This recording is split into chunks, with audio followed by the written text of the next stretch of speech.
So in this video, we're going to talk about dating in 2025. Now, this is a relatively controversial subject, but like I said, no topic is off limits. We're going to discuss what it's like dating in 2025, what it's like dating as Gen Z, as millennials, and we're going to talk about some advice, maybe some life advice as well, about whether you're a male or you're female. We're going to talk about these dating tips that will help you guide your way in the dating scene in 2025. So we're going to act like I'm your virtual dad. So we're going to sit down and have a conversation. So let's start off with the male side first. We're going to talk about dating advice for men. Let's start off a little bit younger. So if you're in high school, this advice goes out to you. Dating in high school is not the go-to way. You're still in your development years. You're way too early into development. And so dating, I wouldn't advise that for high school. I probably wouldn't even advise that in early college, depending on where you want to go in your life. As a guy, I would say focus on building up your net worth and building up your value as a whole package so that the woman that you do meet and the woman that you do find will be able to meet up to that standard of value that you bring into the relationship. But if you're in high school, you really don't bring that much to the plate, except for maybe a couple hours in video games and maybe some corny, cringy lines. But dating in high school, particularly in that area, you're still developing. You don't really develop until you're 25 or 26. And so if you want to listen to your bodily urges and just go straight into the dating scene and go in with no cognitive dissonance, I would advise you do that. For an example, when I was in high school, I had a friend who was interested in a girl. And the same girl was interested in me, and she had asked me out. But I had rejected her because she wasn't my type. But I was focused on myself and I was focused on my career. I was focusing on building up my net value, my net worth, and my value overall as a package so that whenever I did get into a relationship, it would be meaningful and not sort of a throwaway relationship, which is not really what you would want to do, is to treat your partner as a throwaway partner. So it's like you don't want to treat them and act them like they're a dime a dozen. So you would want to make them feel special just as you would want them to make you feel special. But in high school, you don't really know that. Well, apparently I did. And so I rejected this girl, but my friend had liked her. And he had asked me if it was smart if he should go out with her. And I had told him, well, what are your future plans? Because we were in I think we were a sophomore at the time, or a junior. I think I was a junior. And we were already thinking about colleges and thinking about what we want to do with the rest of our lives. And I had told him, what is it that you want to do for, the next 5 or 6 years? And he had mentioned that he wanted to go to college, let's say in, for example, Florida. And I said, well, that's great. So where does she want to go to college? Because it was very established that they both liked each other after I rejected her. So she and him got along together. And she had mentioned that she wanted to go to college in New York.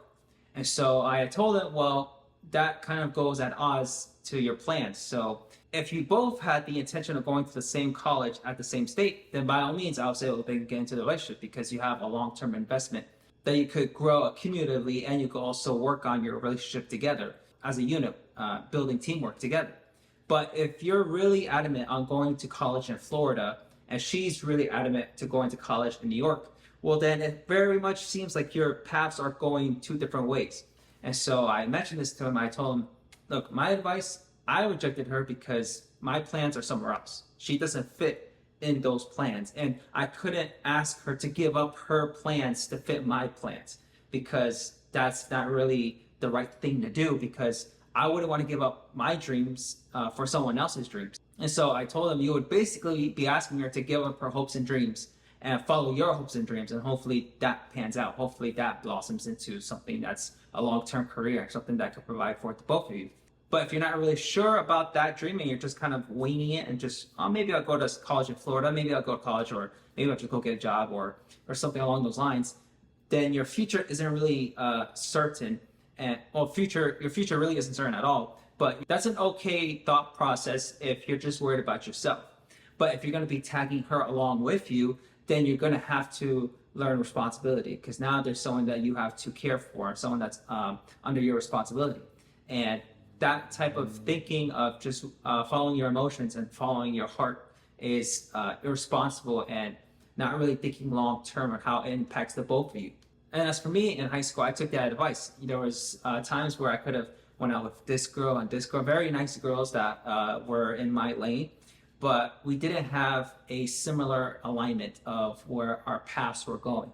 And so I couldn't, in good conscience, ask someone to give up their hopes and dreams to follow me because I didn't even know where I was headed. I had no idea where, I thought I knew what I wanted. And then once I got into an adulthood, I severely regretted making that choice. But you learn to live with it and you learn to make the best out of a bad situation.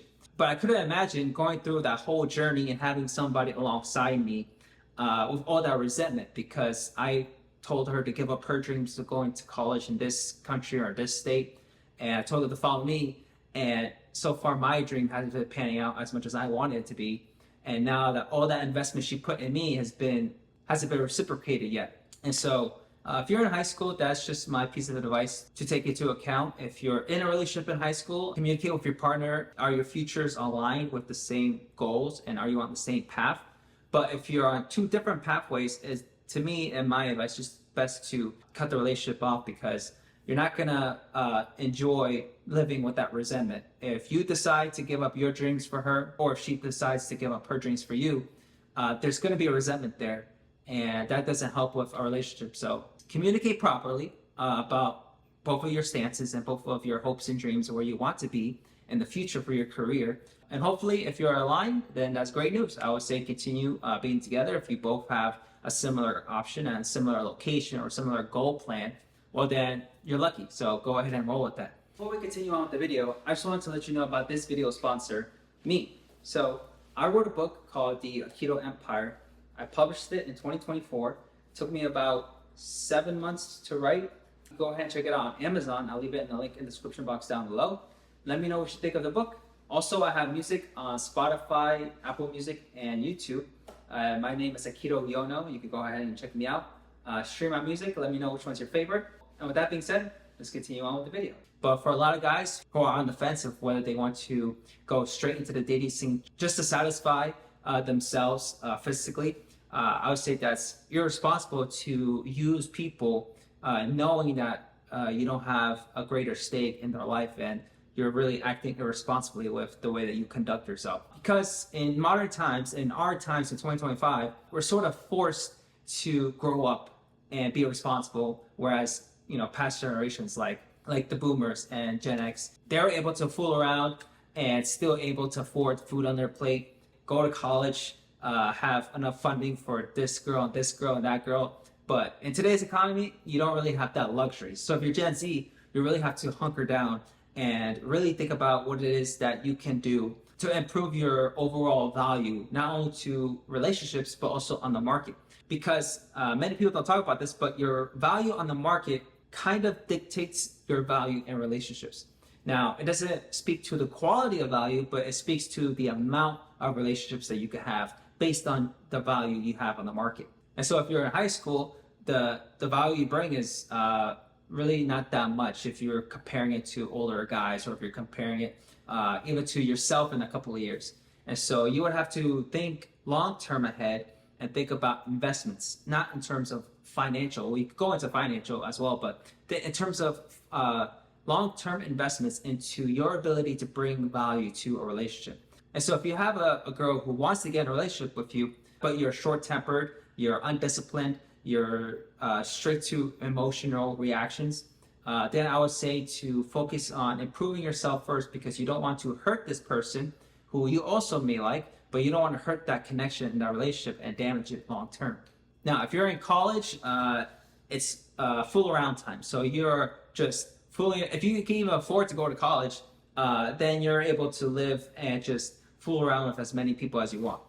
That's the time of experiments. But in today's economy, fooling around doesn't really get you very far and doesn't really get you very much. It just satisfies your needs that you feel alone. So it just satisfies that empty void that you have in your soul.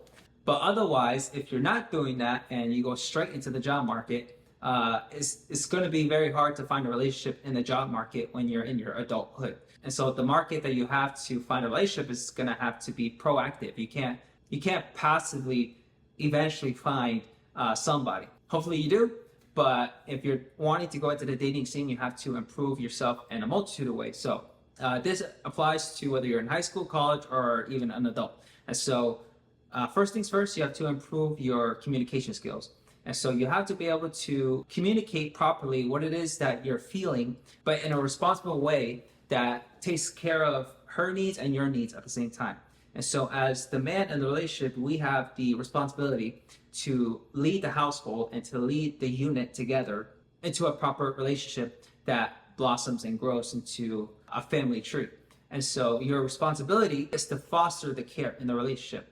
And so you have to leave an open space of communication between you and your partner to talk about what it is that you're feeling in the moment, but communicate it properly. And so one of the communications that you would absolutely need to do is being honest. So a lot of problems that as guys we make is not being honest with the partner. And so you would have to come clean about what it is you want from the relationship or what you don't want from the relationship. As the guy, trying to avoid latching onto a relationship that comes and goes, or latching onto a toxic relationship, or just having a relationship for the sake of relationship because you're lonely.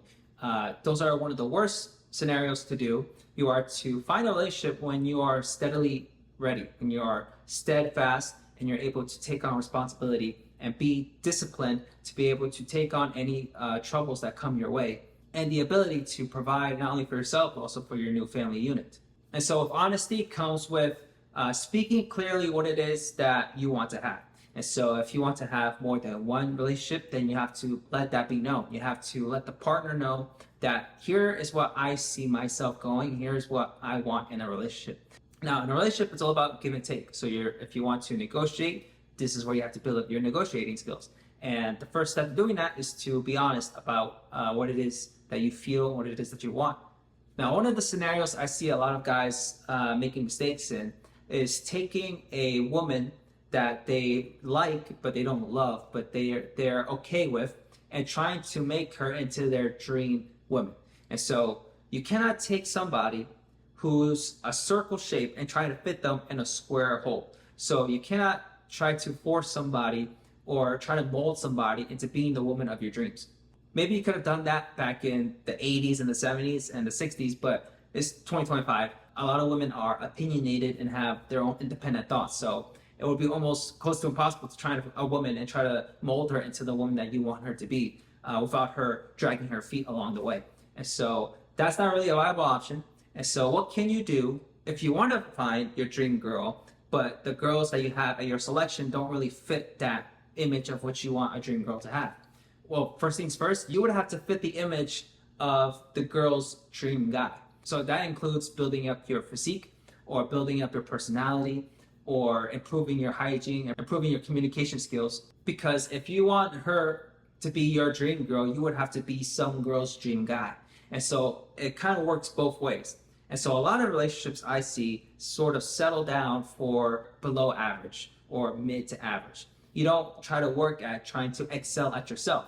And so if you don't work at improving yourself to the A tier, you're not going to find the A tier girls or the S tier relationships.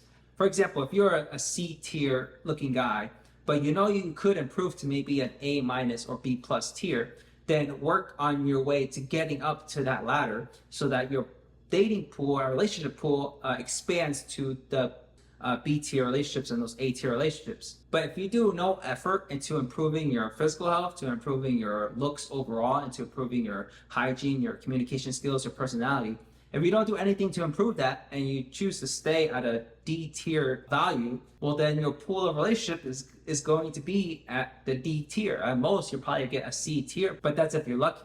And so when it comes to finding a relationship by improving your skills and communications, first step is speaking honestly about what it is that is on your mind and what it is that your goals are for long-term, for the long-term future. Number two would be improving yourself. So like we just mentioned, improving yourself from, if you're at a D tier, improve yourself to a C tier, B tier, A tier. And then once you improve yourself that ladder, your relationships will become better and less toxic. Number three, this is a scenario that I see a lot of guys mistake as well. And it kind of goes along the lines of trying to make the girl into your dream girl when she's not, when she's a circle shape and trying to fit her into a square hole. A lot of guys make this mistake where they'll find a girl at the club or find a girl who's been around the block and try to make her into a wife material. Now, This is where, when we talk to the women's section, this is where they differ. So this is two sets of women that you're going to find in the dating life. You're going to find a woman who's wife material and a woman who is around the block material. Now, you cannot make the girl who's been around the block wife material. There has been some cases where some men have made the girl who's been around the block, she's come to terms with religion, and then she becomes wife material. But you see a lot of relapse when it comes to those types of women, because that lifestyle has been with them for so long that sometimes they relapse. And if they don't have any self-discipline, that relapse is very tempting, and it's very easy to go back and forth. And so this is where you have a lot of divorces and marriages, where guys would marry the girls who've been around the block and hoping that they would be the wife material, only to find out that they've been cheating and relapse back into the girl who's been around the block. So the next step in trying to find a relationship is to first identify the type of relationship that you're going to have. It's not necessarily a bad thing that a girl's around the block, and it's not a bad thing that a girl's wife material. What is important is that you identify where the girl is. If she is around the block material, then you understand, okay, she has been around the block, so I know this is the type of relationship I'm going to have, where there's going to be a lack of trust if she doesn't show the ability of self-discipline. And so you don't keep her as a wife material.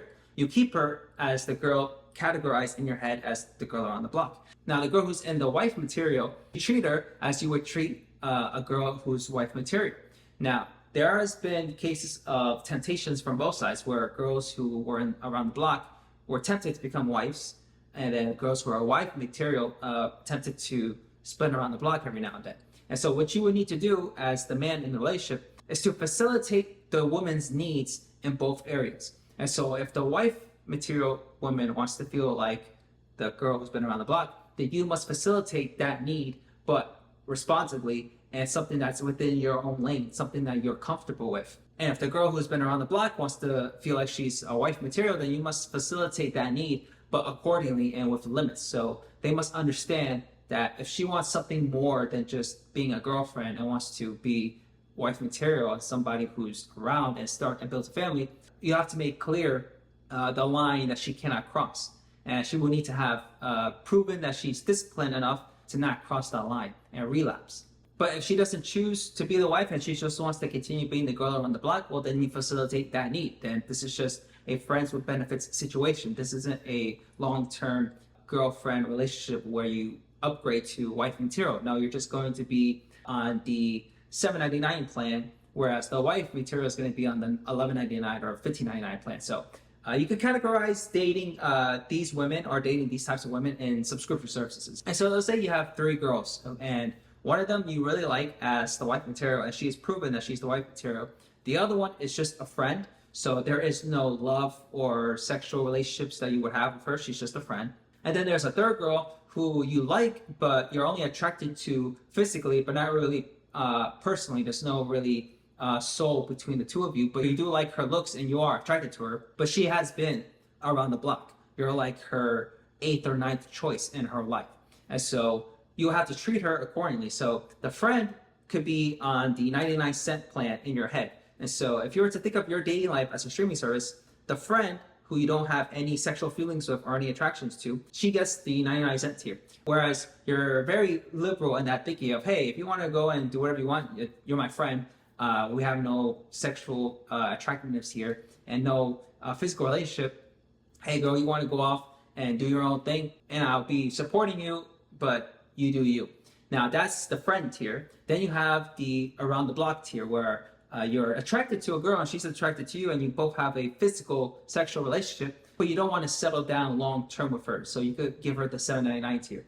Whereas you both understand what you both want in the relationship, where you're not looking for her to be the wife material and she's not looking for you to be the husband material. You both understand that, look, we've both been around the block and we both are just physically attracted to each other, and that's about it. And you must keep that discipline and keep her in that category of your mind. If she wants to date another guy and you guys want to just break off for a little bit, then you're not as emotionally invested into that, and so it's not as devastating to you. Now you have the third friend, who is the wife material. That one is the one to treat like you have a diamond. So that's the one you treat with the most care and with everything you have. That is the diamond in the rough. That is the person you've been looking for all your life. That person is for you. That person you see having children with and growing old together. That person you have like on the 1799 tier, where there's a little bit more restrictions, or there's a little bit more limitations. Like for instance, you have to display an amount of trust. You know, you don't treat them as if you treat the friend or the girl around the block. You treat them with the high level of, look, we're gonna be together for a long time, and so we have to be able to build trust with each other. We're gonna have to understand each other's positions and our feelings when it comes to topics, or when it comes to situations where you may feel a certain way and I may feel a certain way. They both had to be solid as a rock. The other two, you can be more malleable. You can be more coming and going. You don't really have to have a solid foundation with the other two. But with the wife material one, that one you do have to have a solid foundation with. And you must treat that one not like you treat the girl on the block or the friend. This one deserves special attention. And so in order to categorize these three girls, you're going to have to be able to see the signs. And so if you're looking at friend and you just see her as a friend, you don't see any physical relationship there, then you make sure you let it be known as soon as you can with communication and honesty. And then you have the other girl who's been around the block. Oh, you know, you found her at the club. You text back every now and then. You fool around every now and then. But that girl is not the wife material. The wife material, she will need your whole attention. And that girl is the one that you're going to live or die for. It's important that you don't get them confused. You don't get them mixed up. You don't treat your wife like you treat the friend. You don't treat the girl who's been around the block like the wife, because that's how they get confused, because they're confused about how you're treating them. So you have to identify which girl lands in these three categories so that you can treat them accordingly, and so that they could understand, oh, okay, this is where I am in his category. You know, they have to understand that they're in the 99-cent tier, the $7.99 tier, and then the $17.99 tier. They have to understand that. In order for them to understand, you must understand which category they fall into. And I know it's tough to find the wife material nowadays. A lot of girls are the friend material and around the block material. There's OnlyFans out there. There's a lot of women who are struggling financially, and a lot of men, a lot of us are struggling financially, which is why we're not able to facilitate that ability to provide for any of these three categories of girls, because the economy has really been favoring the women in the workforce rather than men in the workforce. Now let's talk to the women in 2025 when in regards to the dating scene. The number one thing we should talk about, first and foremost, that women should understand when it comes to dating a guy in 2025 is money. The value that a man brings is no longer how it used to be. And so the money that a man brings to the relationship is not going to be as high of a bar as it was back in the 60s and the 50s, because the economy was booming for workers back then, and a guy was able to work at McDonald's and at a warehouse and be able to afford a house. That doesn't exist in 2025.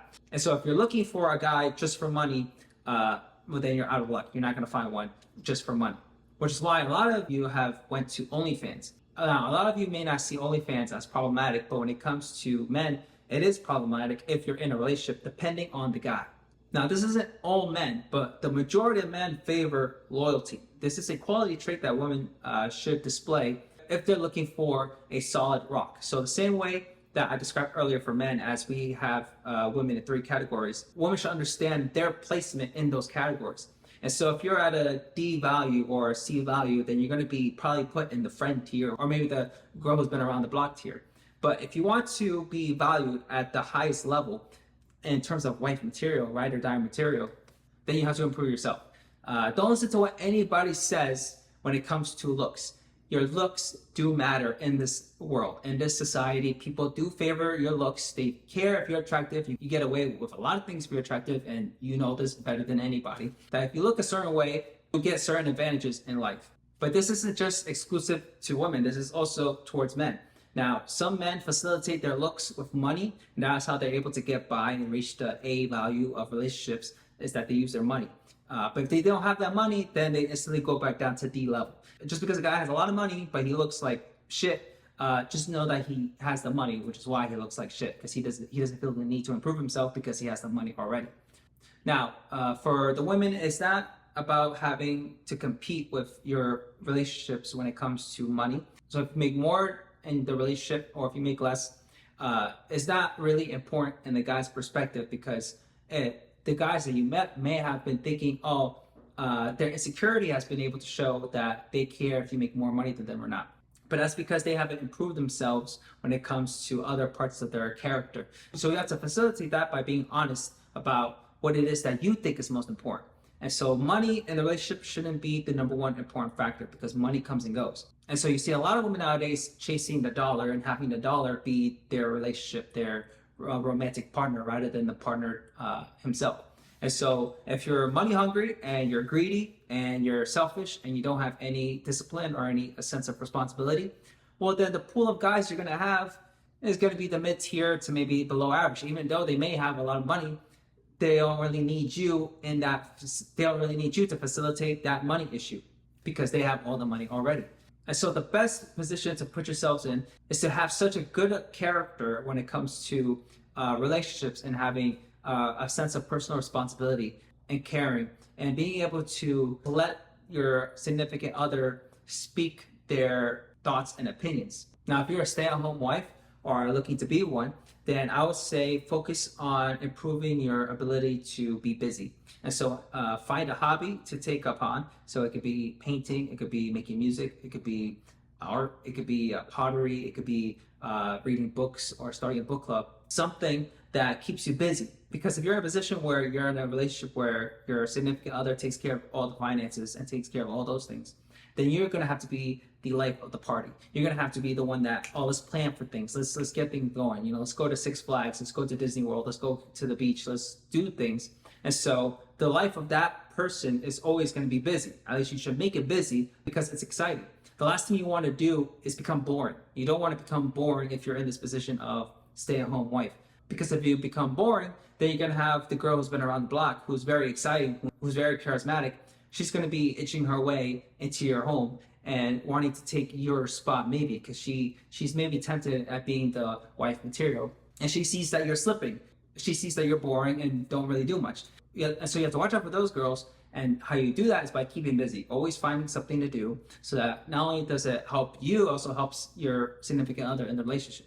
Now, if you're the girl who's been around the block, if you had more than 10 guys, just understand that in the guy's perspective, if he wasn't your top 3 candidates, then don't expect them to act like Prince Charming. Don't expect them to act like the husband type, like you see in relationships between a healthy couple of a husband and wife. Don't expect that, because he wasn't your top 3 choices. The reason why it matters to men about how many men you've slept with is because it's instantly a competition. It also speaks to your ability to have discipline. And so if you're willy-nilly giving it out for free or giving it out for a price, well, then your value as a whole starts to diminish.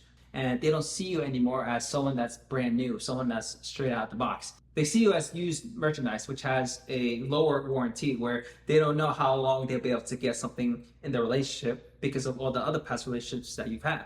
You may not like that and you may not agree, but that is the way life works. The way that life works when you're in a relationship with guys, you have to understand that the number one important factor is loyalty, and also keeping yourself ready for your top 3 candidates. And so not everyone tells you this, but as a girl, as a lady growing up, you have about top 3 candidates. If your top 3 candidates, not your Prince Charming, not your husband, or not your boyfriend, then your 8th candidate, your 10th person is not going to be Prince Charming. Your 12th person you've been in a relationship with is not going to be the husband type. And so if there are exceptions, there are probably exceptions, but that is not the rule. And so your top 3 candidates are the most important. And so you'll have to come up with a vetting system to make sure that the guy of one of your top 3 candidates is able to meet up to those standards. And so what that vetting system is responsibility. Make sure that your top 3 candidates is responsible and also disciplined, and also able to listen and communicate properly about his emotions and his thoughts and opinions. Be able to have a clear understanding of both of your future goals and both where you stand, and make sure that neither one of you are facilitating each other's loneliness. So you do not want to get into a relationship because you're lonely. You don't want to get into a relationship because you're depressed, because then you'll be wasting those precious top 3 slots. The next thing that you should also focus on is not focusing so much on work, material, and career life, because in the grand scheme of human history, I'll use measurements because you girls understand that better. Men have worked for about this long. And so you have the beginning of time to 2025. Men have been working this long. You girls have been working maybe like this much. And so the experience level already is a way, it's beyond you can even comprehend. And so when you're trying to compete with someone's job, when you're trying to compete with your fellow spouse in the relationship between who does more work or who's better at their work, or you're competing against pay or any of these things, just understand that the reason why that the guy previously had so many benefits in working is because men have worked this much and you have only worked this amount of time.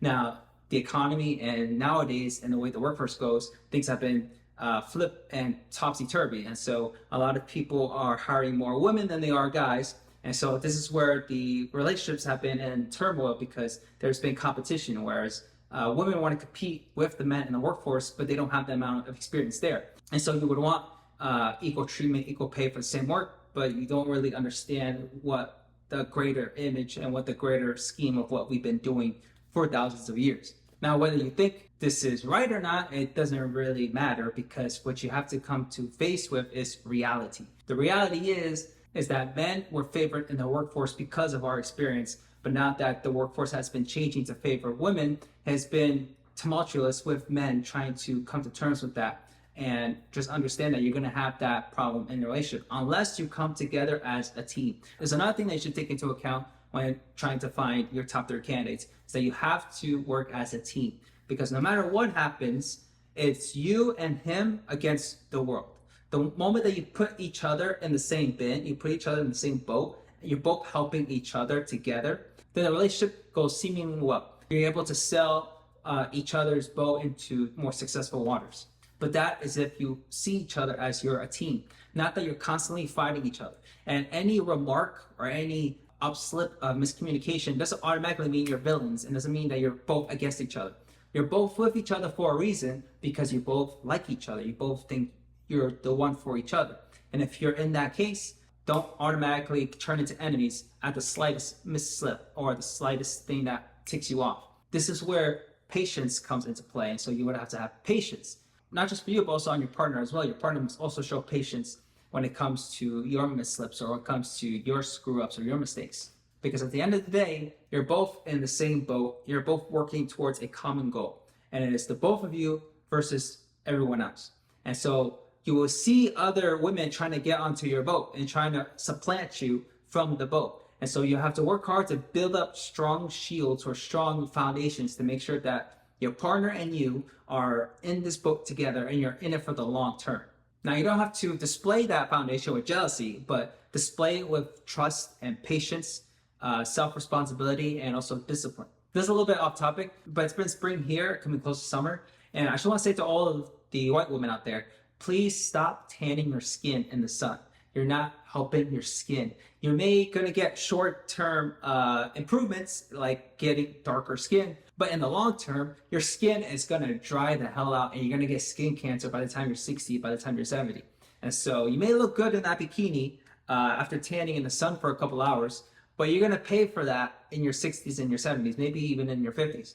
So please stop tanning in the sun if you're white, because it doesn't go well for you. This is just my personal piece of advice, and something that's just been irking me since I've been seeing it the past couple of months. Now, I'm sure there's many more things we could have went over, but if there's anything we missed out, please let me know in the comments down below. If you enjoyed this video, please like the video and subscribe to my YouTube channel. Click on the bell notification so that you can be notified whenever I upload a new video. And that is it for today. Thank you for watching. Bye-bye.